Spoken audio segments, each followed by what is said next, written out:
Hey guys, we're talking about Stanley Clarke school days today. So I just hopefully this is helpful.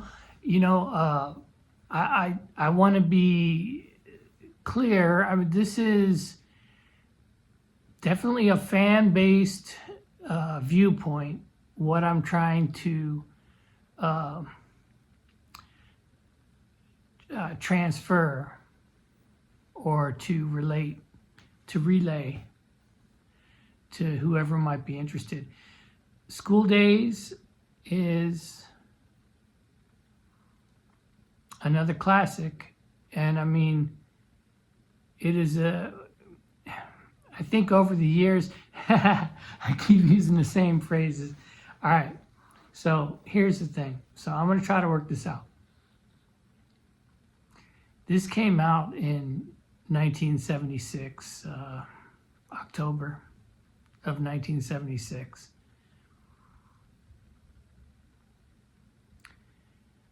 It is almost impossible to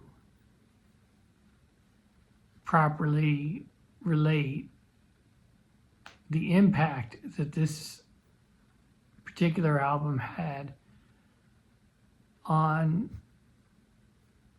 us as, I guess, young folk. I don't even, who are we? I don't know. We were inner city kids, and we were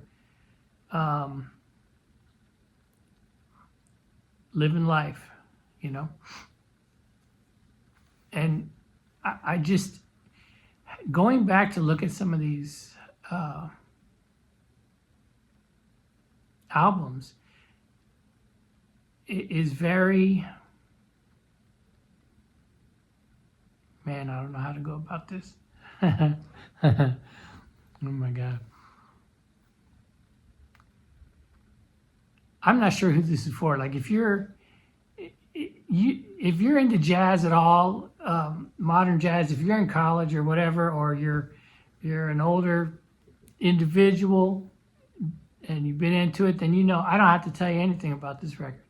I'd be a little curious to know if you had some stories. So here's my story. So, I mean, I was pretty young, and we were just bopping around looking for the next record. I like a lot of rock. I like Led Zeppelin. I like all kinds of stuff, man. I like blues stuff. I like rockabilly. I like things that are offbeat, and I like the jazz. I will, on occasion, listen to some hard. They describe some of this, now not this particular record, but some of the jazz fusion that was coming out at the time. They might characterize it as hard bop. So, bebop or whatever. There's a whole genre there, and if I'm being honest, I mean, it's just not something that I'm completely into. I have just a ton of respect for those musicians. So if you get into Charlie Parker, Dizzy Gillespie, Miles Davis, those are the, just to name just a very few. So anyway, that's a whole different topic. But I mean, these guys were all among each other. So there was a certain jazz community, and Stanley Clarke, I believe, is part of that. What's really amazing, in 1976, that's a while ago, about 50 years ago. Today is April Fool's Day, 2026. This album, is just, it's more than a classic. It was, there were albums that were coming out over this period of time that were just groundbreaking, that were, that really changed the world. Honestly, I really think that this particular album changed the world. And just, I mean, for an anecdotal experience, my experience was when this came out, I'm pretty sure I was there, during those weeks or the month or whatever that it came out. I had some friends, across town. We were having a party. I was pretty young, but the people are looking out. There was no. I really never had any big problems with the people I was hanging out with. They're musicians, just kids doing things. And there was a graffiti culture at that time, and in Philadelphia area. If you go to New York, Philly, there was a graffiti culture. So if you look at this album cover, I mean, that's the reference. And Stanley Clarke is just writing his musical notes on it. I don't know what happened with this tune. I mean, this is magic. It's magic when, you can get the recording. This was put out in 1976. As I said, Epic Records is part of Sony. Now it was released October 1976. Ray Gomez on guitar, Jerry Brown on drums, David Sanctius on keyboards. Got a huge brass section. You check the notes on that. Anyway, we were kids, and we're gonna have there was some kind of party going on, and it was 70s. So I mean, a lot of it was black lights, and we were just doing it how you do it, and with this one, I have a vivid memory of this, and it was in the basement, very dark, and I remember being around. They were setting this up, and it was going to be a big party with a bunch of people that I didn't know, a couple of my friends, and there was some kind of buildup. I don't know what it was. It was almost like this album was just like this song, School Days. I mean, it overtook our entire neighborhood, all the kids, everybody. It just overtook our worldview for quite a while. And it seemed like just around that time, and I don't know if it was right after or during or whatever, but anyway, it seemed to me that there was going to be a debut of this particular song, or whatever it was. These guys had just a ridiculous stereo. The stereo was insane, and we listened to everything cranked up, loud, super loud. Hi-fi, and it's great.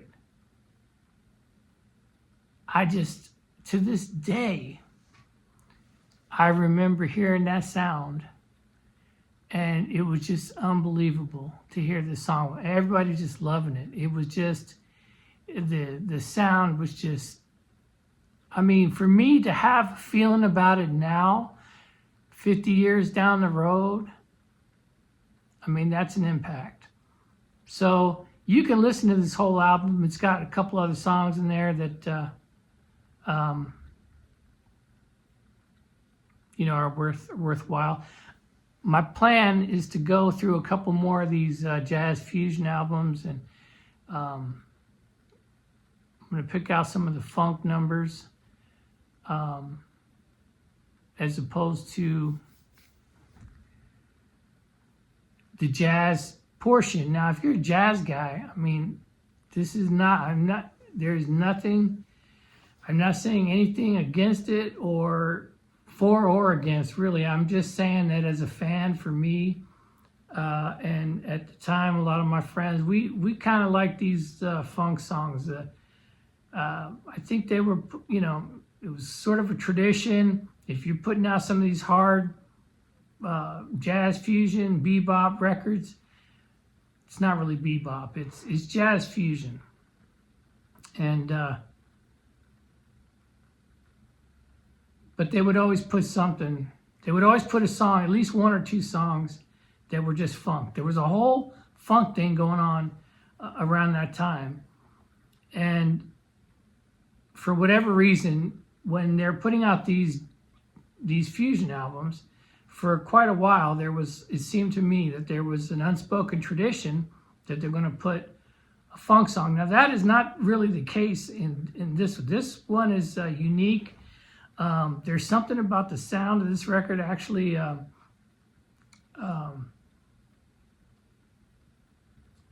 really think it sounds pretty current listening to it at this time. I mean, the sound is awesome. It was recorded at Electric Lady Studios in New York, and I mean, for me, I listened to that album many times. In fact, I think so many times I couldn't even find the album. I had to buy a CD of it later. I probably ruined it by playing so much, but a couple other songs that I remembered on there was The Dancer, and then Hot Fun is another kind of a hard funk song. There was different aspects going on, but all that aside, this particular song, School Days, I mean, just blew us away. And having, listening to it on that great stereo, loud, super loud. And here's the thing, I mean, Stanley Clarke, and I think what it was is that he was playing lead bass. So this is the first time this was the first time we came aware of like a rock lead bass player. And the bass was out front, so it wasn't holding the bottom end. It wasn't just holding the bottom end. He was doing lead bass, and I think that was a breakthrough. I'm sure guys were doing it in one way or another, but nobody could do it like Stanley Clarke, and I think that's a fact. And what's crazy is that, he's out there today doing it. And I don't know, I'm not really in the jazz world personally. I love a lot of blues. I like, blues rock. So my meat and potatoes is blues and folk music. I'm always kind of exploring and trying to broaden my scope. Electronic music, I like all kinds of different stuff. I'm not really immersed in the whole jazz world, and I have all the respect. And frankly, if you want to, if you're a musician, that's what you want to do. You want to really,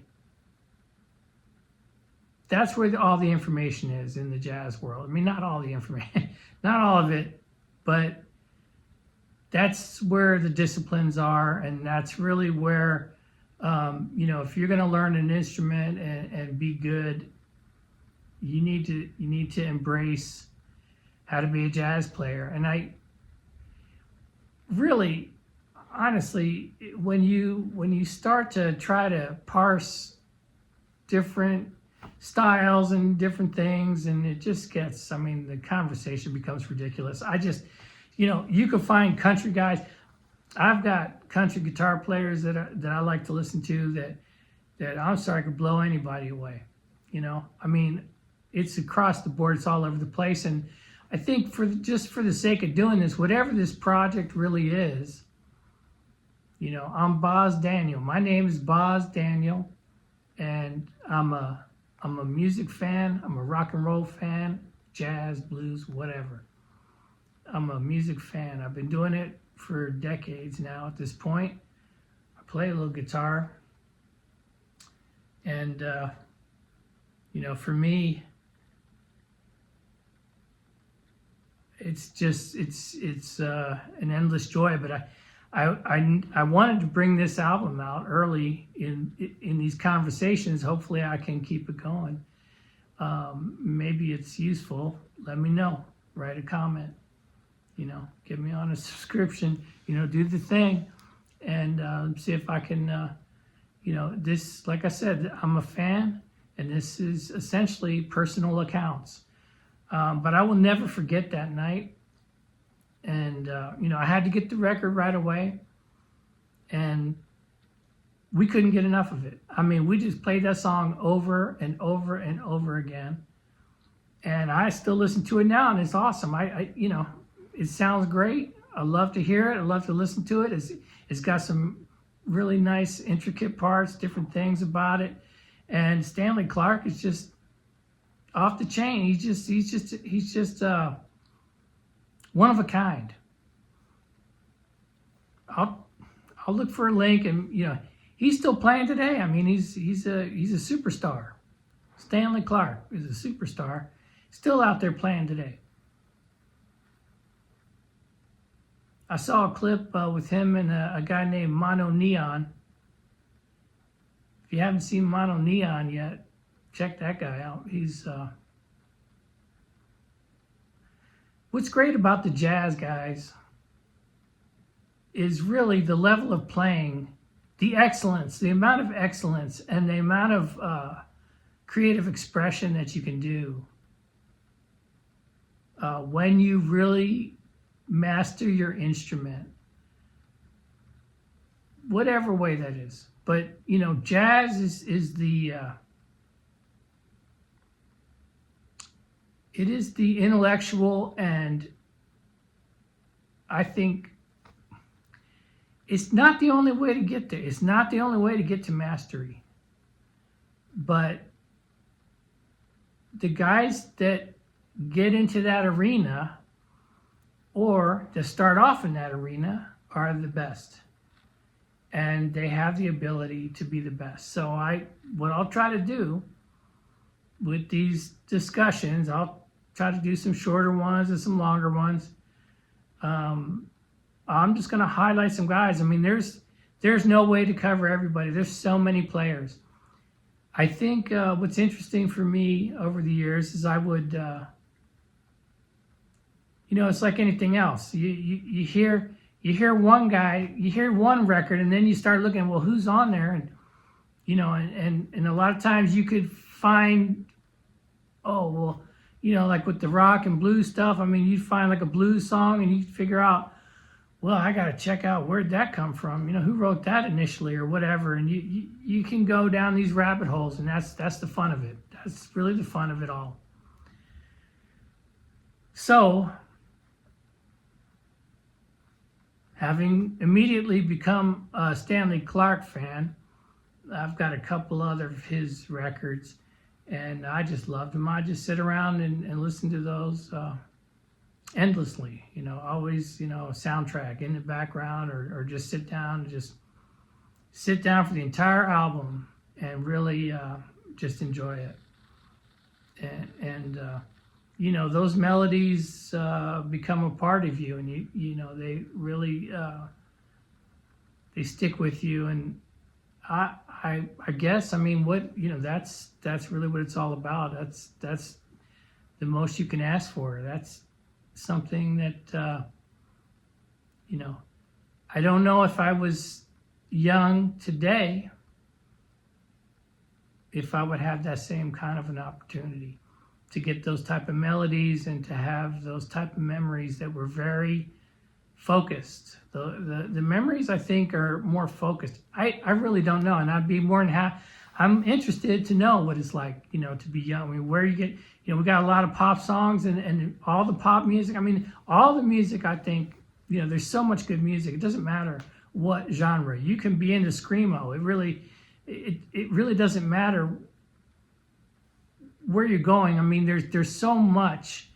There's a great richness in all of the work that's being done across the world, So it's not to take away. It's not to take away from anything. But just if you're into jazz at all, or you're curious about the jazz fusion, I mean, if somebody hasn't told you already, School Days, Stanley Clarke. Check this one out. Check some of his other stuff out. Check his new stuff out. Just check it out. And I couldn't be more grateful, to have had this experience with School Days. It's a foundational recording. And thank you for listening. See you on the next one.